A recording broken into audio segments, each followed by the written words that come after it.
아멘. 할렐루야. 아멘. 여러분, 우리의 구원이라는 것은 우리가 너무나 잘 알듯이 우리의 노력, 열심, 또 우리 어떤 행함이 아니다라는 것을 알고 있습니다. 전적으로 하나님께서 택하시고 하나님의 은혜로 주신 것입니다. 그래서 구원에 있어서만큼은 우리는 하나님께 감사할 수밖에 없다라는 것이죠. 자, 여기까지는 우리가 이제 다 잘 알고 있는 내용입니다. 이견이 없죠. 그런데 이제 많은 우리 성도들이 오해하는 것은 무엇이냐? 구원받은 자로서 이 땅을 살아가는 삶의 문제에 있습니다. 그것은 이제 어떤 오해를 하냐? 하나님이 내게 주신 이 구원은 내가 지켜야 된다. 내 힘으로 지켜야 된다. 이렇게 생각한다라는 것입니다. 그래서 구원받은 이후에 우리는 열심히 내어서 주님을 섬기며 봉사하며 헌신하며 또 우리의 신앙을 더 발전시켜 나가야 된다. 그래서 우리의 신앙을 위해서 자꾸만 뭔가를 해야 된다. 이렇게 생각하는 것입니다. 그런데 우리가 알아야 될 것은 무엇입니까? 우리의 구원뿐만 아니라 구원과 함께 또 신앙의 모든 문제들까지도 어떤 우리의 부지런함, 열심, 노력으로 되는 것이 아니다라는 것이죠. 그러면 이제 당장 드는 생각이 무엇입니까? 그럼 내가 할 일은 없는가? 나는 뭘 해야 되는가? 그냥 아무것도 하지 말고 가만히 있으란 말인가? 이런 생각들. 그러나 여러분, 우리의 신앙과 또 그 신앙까지도 우리의 열심과 노력이 아니다라는 이 말이 그냥 앉아서 놀고 있어라 이런 뜻은 아닙니다. 분명히 신앙에는 열심과 애씀과 수고와 노력이 있어야 됩니다. 그래서 열심을 품고 주님을 섬기는 이 섬김에 있어야 된다라는 것입니다. 자, 그러면 여러분, 이 문제를 어떻게 해결해야 되겠습니까? 뭔가 모순이 되는 듯한, 아니 언제는 아무것도 하지 말아야 된다, 언제는 또 열심히 해야 된다. 여러분, 이게 어떻게 되는 것입니까? 이 문제를 해결하는 것은 그리 어렵지 않습니다. 왜냐하면 신앙의 초점을 누구에게 두는가, 어디에 두는가, 이거에 따라서 우리가 이제 그러니까 신앙의 초점이 나에게 있는가, 하나님께 있는가, 이것들을 우리가 잘 봐야 됩니다. 신앙의 초점이 자신에게 있는 사람은 어떤 부지런함과 열심을 가지고 자신이 원하는 바를 이루기 위해서 애쓸 것입니다. 그러니까 교회에서 뭔가를 섬기는 것들을 통해서도 또 뭐 일을 하는 걸 통해서 자꾸만 뭔가 의도를 가지고 뭔가 목적을 가지고 한다라는 것입니다. 그래서 이 우리 교회는 아직 이제 이런 경우가 없으니까 제가 잘 말씀드리는데, 다른 교회 가면은 이제 예를 들어서 이제 직분자를 뽑아야 되는 그런 이제 철이 되면은 괜히 안 하던 것들을 막 하는 분들이 있습니다. 그래서 평소에는 안 하던 것, 또 열심히 갑자기 이제 식당 봉사를 갑자기 안 하던 걸 한다든지, 아니면 주차 봉사를 한다든지, 이런 것들을 하는 경우가 있습니다. 그냥 눈에 다 보이는 것이죠. 이게 무엇입니까? 누구에게 초점이 맞춰져 있는 것입니까? 자신에게 초점이 맞춰져 있는 거죠. 반면에 하나님께 초점을 두고 있는 사람, 하나님께 초점 맞춘 사람들은 항상 변함이 없습니다. 교회에서 예를 섬김을 예를 또 들면 봉사하고 섬기는 거, 그냥 비가 오나 눈이 오나 한결같이 그렇게 자신이 그 일을 감당하는 것을 보게 됩니다. 자신의 모든 열심과 노력을 통해서 하나님이 영광 받고 하나님의 일을 드러내는 쪽으로 쓰여지기를 원한다라는 것입니다. 자, 여러분, 이렇게 되면은 우리가 뭔가 헷갈릴 것도 없고 어려울 것도 사실 없습니다. 근데 자꾸만 자신의 관점, 내 관점에서 신앙생활을 하며 벗어나지를 못하다 보니까 이것을 해서 뭔가를 얻어내려고 하는 그런 것들이 그 방식으로 나아갑니다. 그래서 이제 또 다른 예를 들면 11조를 하면서도, 헌금을 하면서도 하나님이 11조를 하는 자에게 말라기의 말씀처럼 복을 쌓을 것이 없도록 붓지 않은가 보라라고 말씀하셨기 때문에 하나님께서 그 하나님이 주신 복을 받기 위해서 11조를 한다, 헌금을 한다. 그리고 당연히 그 복은 육신의 복이다라고 생각하는 것입니다. 내가 하는 일이 잘 되고 자녀들이 잘 되고 이런 것들, 이런 것들을 당연하게 생각한다라는 것입니다. 그래서 성경의 인물들을 보더라도 그들의 어떤 모습이 하나님의 복을 받아 이끌어냈는가 이것들을 보게 되는 것이죠. 우리가 이제 잠시 후에 살펴보겠지만 아브라함을 보면서도 그 부분에 초점이 맞춰져 있는 거죠. 아브라함이 뭘 해서 복을 받았는가 이것을 보게 된다라는 것입니다. 그러나 다시 말씀드리지만 우리의 신앙은 하나님께서 책임지시는 문제이고 하나님의 능력이다라는 것입니다. 그러면 이제 또 다시 반복되는 질문이 그러면 굳이 내가 열심을 내야 되고 내가 부지런해야 되는 이유는 무엇인가? 나는 왜 열심히 섬기고 열심히 봉사하고 헌신해야 되는가? 내가 게을러도 하나님이 나를 책임지신다고 하면은 나는 구원에 이르는 것 아닌가? 이것들을 생각합니다. 이런 생각들을 떨쳐낼 수가 없습니다. 그런데 다시 말씀드리지만 이것은 지극히 자기 중심적인 신앙이다라는 것입니다. 이런 생각들을 가지고 있는 사람들이 하나 간과한 것이 있습니다. 그게 뭐냐면 곧 이제 자신의 어떤 이런 모습, 게으르고 나태하고 또 정말 하나님 앞에서 불순종하고 불충한 이 모습들이 하나님의 일을 방해한다라는 그런 생각은 하지 못하는 것입니다. 왜요? 그냥 구원에만 초점이 맞춰져 있기 때문에 나는 구원 받으면 다다. 이게 끝이다 라고 생각하기 때문에 다른 것들은 생각하지 않는다라는 것입니다. 그래서 우리는 신앙생활하면서 모든 초점과 관심이 자신이 아닌 하나님께 두어야 될 것입니다. 하나님께 두면서 나의 모든 삶, 우리의 모든 삶을 통해서 하나님의 뜻과 계획을 이루어 가고자 하는 그 삶의 자세가 우리에게는 필요합니다. 그래서 신앙생활하면서 열심을 내고 부지런하는 모습들, 여러분 그런 모습들이 나에게 있다, 우리에게 있다라고 하면은 그 모습들을 통해서 이것이 하나님이 나에게 일하신 흔적이구나, 나를 통하여 역사하신 하나님의 흔적이구나를 생각하는 것입니다. 여러분 하나님을 만났다, 우리가 하나님을 만났다라는 그것들이 너무 추상적으로 생각하지 마십시오. 아니야 한 번도 보지 못한 하나님 꿈속에서 나타나서 만났다가 아니라 이런 것들을 통해서 내가 하나님의 일하심에 동참하는구나, 여러분 이런 것들을 한번 생각해 보시길 바랍니다.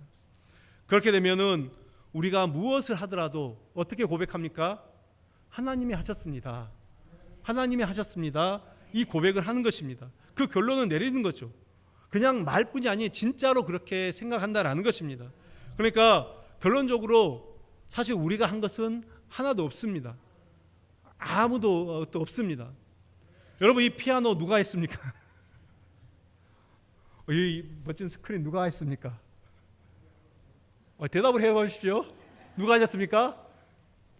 네, 하나님이 하셨습니다. 이렇게 나오는 것이죠. 자꾸 누가 했다 누가 했지? 생각하지 마십시오. 우리의 하는 모든 것들, 우리가 하나님의 영광을 위해서 드러내는 것들, 내가 하는 것 같고 누군가가 한 것 같지만 하나님이 하셨습니다. 이 결과를 내는 것입니다.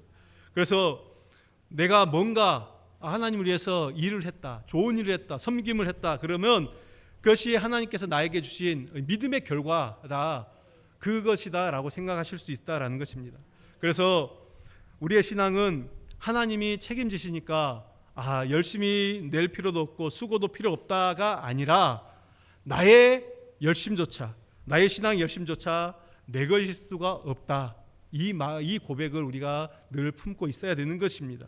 그래서 하나님을 온전히 믿고 하나님을 제대로 알고 있는 성도들은 더 열심을 내서 주님을 섬기게 되어 있습니다. 그리고 그러한 삶을 사는 성도들은 결국 자기 힘으로 뭔가를 한 것은 아무것도 없다라고 고백하는 것이 바로 이제 이것이 오늘 본문에서 말하고자 하는 핵심 내용입니다. 자, 오늘 본문을 이제 간단하게 쭉 설명하면 제가 오늘 이 설교를 준비하면서 길어질 것 같아서, 오늘 특송도 있고 그래 길어질 것 같아서 끝까지 이 본문을 다 보지는 않았습니다. 근데 이제 간단하게 말하면 뭐냐면 아브라함이 복을 받았다, 이것이죠. 그런데 아브라함이 복을 받았는데 그 이유가 뭐냐? 아브라함의 그 신앙의 열심 때문이 아니다, 이 얘기를 지금 하고 있는 것이죠. 그래서 13절, 14절, 15절만 보더라도 하나님이 아브라함에게 반드시 복을 주시겠다라고 말씀하신 것은 아브라함의 신앙의 행위 때문이 아니라 하나님의 약속 때문에, 그 약속의 근거에서 그렇게 복을 주셨다라는 것입니다. 여러분, 아브라함의 신앙하면은 가장 먼저 떠오르는 게 뭔가요? 그죠? 이삭이죠. 이삭, 순종. 이삭을 번제로 드리는 거, 바치는 거. 아마 우리가 많은 경우 다 이것을 생각하고 있습니다. 우리는 도저히 이 하나님의 말씀에 순종하기 위해서 독자를 제물로 바치는 그 모습, 그 이삭을 바치는 그 아브라함의 모습에서 아유, 나는 저거 못해. 나 같으면 저거 못할 거야. 이런 생각들을 많이 하지 않습니까? 그런데 성경을 여러분 자세히 보시면은 아브라함의 그러한 신앙 행위조차, 즉 말씀에 순종하는, 그래서 독자 이삭을 바치는 그것조차도 아브라함이 복을 받는 근거가 되지 못한다라고 말하고 있습니다. 이게 아브라함이 복을 받았던 근거가 아니다라는 것입니다. 우리는 쉽게 아브라함이 복을 받았다 하면 이삭을 바치는 그런 행위까지가 있었기 때문에 복을 받았다, 이렇게 생각한다라는 것입니다. 그래서 이것을 우리 신앙에, 이제 우리의 신앙 생활에 그대로 또 대입하고 적용하면 신앙이 좋은 누군가가 하나님의 복을 받았다라고, 그래서 뭐 예를 들어서 이제 좀 더 정확하게 돈을 많이 벌어서 부자가 됐다. 신앙이 좋은 누군가가 돈을 많이 벌어서 부자가 됐다. 그러면은 저 사람은 정말 주일도 잘 지키고 헌금도 잘하고 또 뭐 교회 봉사도 잘하더니 하나님께서 복을 주셨다, 그렇게 생각할 수가 있다라는 것이죠. 여러분, 이것은 물론 틀린 말은 아닙니다. 하나님께서 그렇게 하시죠. 그렇게 하시기도 합니다. 그런데 틀린 말은 아니지만은 순서가 바뀌었습니다.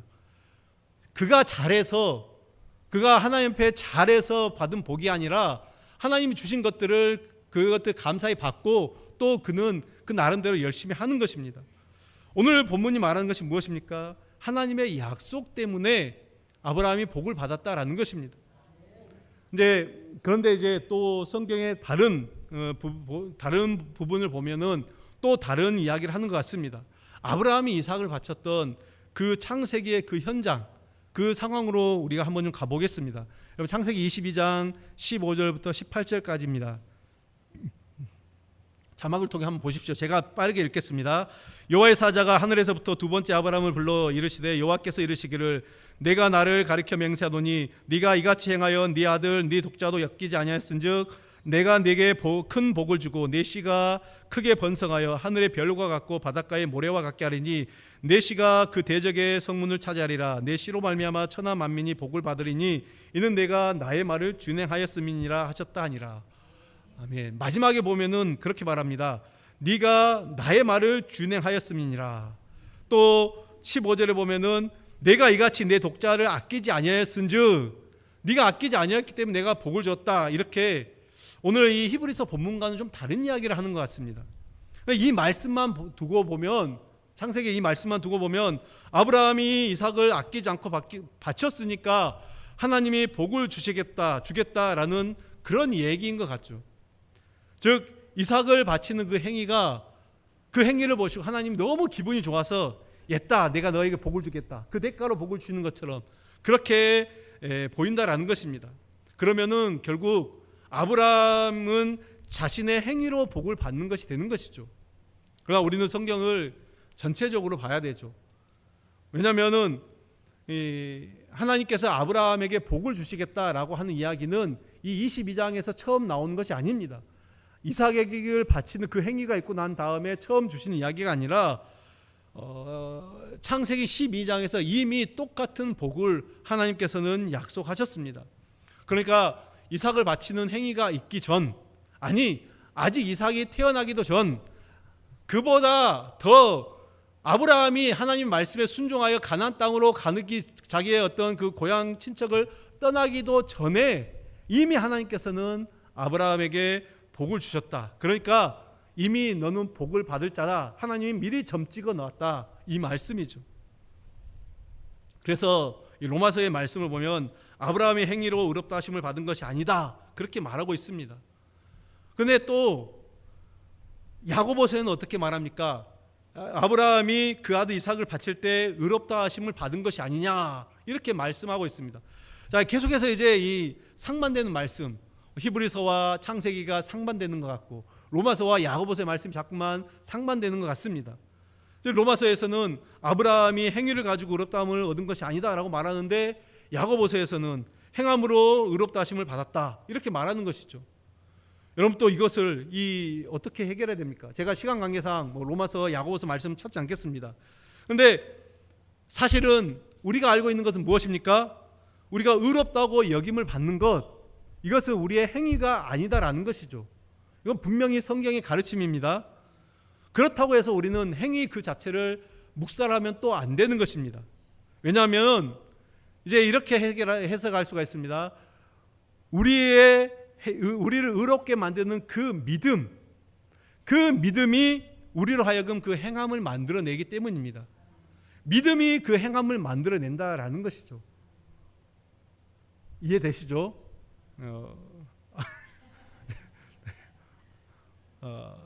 그러니까 하나님께서 믿음을 주셨고 그 믿음으로 행함이 했다라는 것입니다. 이삭을 바치는 조금 더 말씀드리겠지만 이삭을 바치는 그 행위가 하나님께서 그에게 그 믿음을 주셨기 때문에 그렇습니다. 아브라함의 것이 아니고 믿음의 능력이죠. 모든 것들이 아브라함에게 나온 것이 아니라 이 믿음의 능력이다라는 것입니다. 그래서 이것이 아까 이제 서두에 말씀드렸던 내가 신앙에 열심을 내고 내가 부지런히 섬기는 그 모든 것들이 결국 하나님이 나에게 일하신 흔적이다. 그 말과 여러분 이게 일맥상통한다라는 그런 말입니다. 제가 아브라함이 이삭을 바치는 그 행위는 아브라함에게 일하신 하나님의 흔적입니다. 하나님의 일하심의 그 흔적입니다. 그래서 하나님이 아브라함을 이끌어 가시는데 아브라함을 어떤 사람으로 만들어 가시는가? 처음에 갈대아 우르에서 그 우상을 섬기던 그 아브라함을 하나님께서 불러내셔서 그를 만들어 가십니다. 이끌어 가십니다. 어떤 사람으로 만들어 가십니까? 아들 이삭을 바치는 사람의 그 자리까지로 만들어 간다라는 거죠. 여러분 하나님이 정말 우리를 정말 보잘것없고 연약한 우리 죄투성인 우리를 하나님의 부르시고 당시의 자녀로 만드셔서 어디까지 이끌어 가십니까? 하나님의 거룩한 신부의 자리까지 그렇게 우리를 만들어 간다라는 것입니다. 그냥 있으면은 재와 같고 이 가라지와 같은 우리를 하나님께서 정말 알곡이 여물게 만들어서 하나님의 그 천국 곳간으로 우리를 들이신다. 이제 이해가 되시죠? 네. 할렐루야. 네. 그래서 여러분 우리가 생각해야 되는 게 뭐냐? 하나님의 복을 받는다는 것이 결코 쉬운 일이 아닙니다. 하나님께서 아브라함에게 복을 주시겠다라고 말씀하시고는 내가 너에게 복을 주겠다. 그러고 나서는 그냥 때가 됐으니까 이제 때가 됐으니까 내가 예비했던 내가 말했던 그 복 지금 다 줄게. 이렇게 말씀하신 것이 아닙니다. 그 복을 이루시고 나타내는 그 자리까지 아브라함을 이끌어 가시기 위해서 하나님께서 끊임없이 아브라함에게 일하셨습니다. 역사하셨습니다. 오늘 본문에서는 하나님이 자기를 가리켜 맹세하시고 그 맹세를 이루신 결과다라고 그렇게 설명을 하고 있습니다.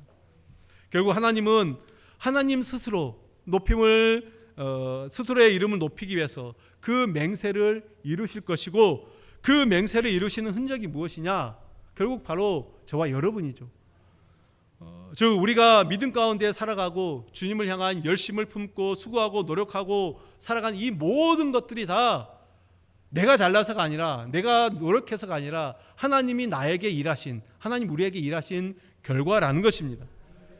결국은 하나님께서 우리에게 일하셨기 때문에 우리가 지금 이 자리에까지 오는 것이죠. 그리고 하나님은 당신의 영광을 위해서 이 모든 일을 행하신다라는 것입니다. 여러분 우리가 이것을 염두에 두고 신앙생활을 하셔야 됩니다. 그래서 한마디로 우리가 예를 들어서 이제 사역을 하고 또 하나님께서 우리에게 맡긴 사명 이것들을 거부하고 내가 소위 말하는 도망가고 그것들을 불순종한다라고 하면 그것은 무엇입니까? 나를 통해서 역사하시는 나를 만들어 가시는 그 하나님의 만들어 가시는 그 인도하심을 거부하겠다라는 거예요. 그러니까 이것이 얼마나 하나님 앞에 죄인지를 우리는 아셔야 됩니다. 그렇기 때문에 지금 내가 열심히 섬기는 것도 최선을 다해서 섬기는 것도 내 의가 아니고 하나님이 나에게 일하시는 하나님의 일하심의 흔적입니다. 그래서 사도 바울이 뭐라고 고백합니까? 갈라디아서 6장에 보면은 내가 내 몸에 예수의 흔적을 가졌다. 예수의 흔적이 무엇입니까? 예수님이 그 사도 바울에게 역사하신 모든 역사가 어디 뭐 상처가 나고 뭐 이렇게 뭐 꼬매고 이런 흔적을 말하는 것이 아니라 하나님의 일하심의 흔적이 나에게 있다, 이것을 이야기하는 것입니다. 여러분, 여러분에게 하나님의 일하심의 흔적이 있습니까? 우리 가슴에, 우리 심령에 나를 향한 하나님의 일하심의 흔적이 있어야 된다라는 것입니다. 그럴 때 우리는 그 어떤 신앙의 모습에서도 나를 자랑하는 것이 아니고 하나님의 그 은혜를 높이게 되어 있다라는 것이죠. 그래서 신앙이라는 것은 내가 예수님 믿었으니까, 내가 구원 받았으니까 이제 그냥 가만히 앉아서 천국에 들어갈 날만을 기다리고 있다, 그것이 아니라 날마다 나를 통해서 일하시는, 역사하시는 그 하나님, 그 예수의 흔적이 내 안에 있다, 이 믿음을 가지고 계속해서 살아가는 것입니다. 여러분, 그렇기 때문에 우리 성도들에게 있어서 신앙이라는 것은 쉴 수도 없고 또 멈출 수도, 중단할 수도 없는 것입니다. 사람들의 오해가 이렇게 이야기를 해요. 하나님이 나를 택하셨고 나를 구원하셨으면은 언젠가 나를 구원하실 거니까 내가 내 뜻대로 살다가 죽기 전에 믿고 구원 받으면 되지. 이런 생각 한 번이라도 해보신 적 계시죠? 안 해보셨어요? 저는 해봤습니다. 실제로 옛날에 저는 이런 생각을 많이 했습니다. 왜냐하면 이제 사람들, 주변의 사람들을 보면서 나도 좀 한 5년만 저런 식으로 살다가 나중에 신앙생활 하면은 괜찮지 않을까. 그러나 여러분, 우리 성도들에게는 오늘은 내 마음대로 살고 내일부터는 믿음으로 살아야지, 이것은 없습니다. 왜냐하면 내가 믿음을 소유한 게 아니죠. 내가 믿음을 소유하는 것이 아니라 믿음이 나를 소유한 것입니다. 믿음이 나를 소유해서 하나님이 원하시는 길로 나를 이끌어가고 만들어가고 있기 때문입니다. 그래서 우리는 부지런하여 열심을 품고 주님을 섬기며 게으르지 말아야 되고 때로는 또 오래 참아야 되는 것입니다. 그런데 믿음을 천국을 가는 용도로만, 내가 이 믿음 가지고 천국만 가면 땡이다 이렇게 생각하기 때문에 어떻게든 믿어서 천국만 가겠다, 그렇게 하면 되지 않느냐. 그래서 오늘 믿어서 안 되면 뭐 내일 잘 믿으면 천국 간다, 이런 잘못된 생각을 가지고 있습니다. 그러나 이것은 지금 나를 믿음의 길에서, 지금 나를 믿음의 길에서 세워 이루시고자 하는 하나님의 그 일하심, 하나님의 뜻, 하나님의 일이 있음을 깨닫지 못하는 어리석은 모습임을 기억해야 됩니다. 그래서 우리는 언제든지 최선을 다해서 하나님 앞에 나아가야 되죠. 여러분, 하나님이 아브라함을 부르신 것은 아브라함 한 사람만 천국으로 데리고 가겠다, 천국으로 보내겠다라는 것이 아니라 독자 이삭까지 바치는 그 모습, 그 자리까지 만들어 가심으로 인해서 진정으로 복된 자의 모습, 복을 받은 자의 그 모습을 증거하시고자 하는 하나님의 뜻, 계획이 있다라는 것입니다. 여러분, 우리는 이러한 하나님의 뜻에 순종하는 자로 살아야 될 줄로 믿습니다. 항상 그래서 말씀을 대하면서 나의 부족한 모습, 나의 부끄러운 모습, 그 모습들을 발견하고 하나님이 원하시는 성도의 모습, 성도다운 모습이 무엇인가를 깨달아서 그러한 자로 내가 살아가야 되겠다, 애쓰고 수고하고 노력하는 우리 모든 성도님들 되시길 바랍니다. 이것이 우리를 부르신, 우리를 택하신 주님의 온전한 뜻임을 기억하는 우리 주의 백성들 되시길 바라겠습니다. 기도하겠습니다. 하나님 아버지, 우리는 하나님의 그 확실한 약속 가운데 구원의 은총을 받았습니다. 그러나 아버지 하나님, 우리가 구원의 은총을 받았다고 지금 멈춰 있고 지금 돌아서는 것이 아니라, 그저 앉아 있는 것이 아니라, 또 하나님, 우리는 더 열심을 품고 최선을 다해서 또 아버지 하나님, 나에게 일하신 하나님의 그 흔적을 더 드러내는 그런 자로 살 수 있도록 하나님 우리를 붙들어 주시옵소서. 나를 통해 역사하시고 일하시는 그 하나님만을 온전히 바라보며 오늘 우리의 삶이 더 믿음의 길에서 더 수고하고 애쓰는 주의 자녀들 되시도록 은혜를 베풀어 주시옵소서. 예수님의 이름으로 기도드립니다. 아멘.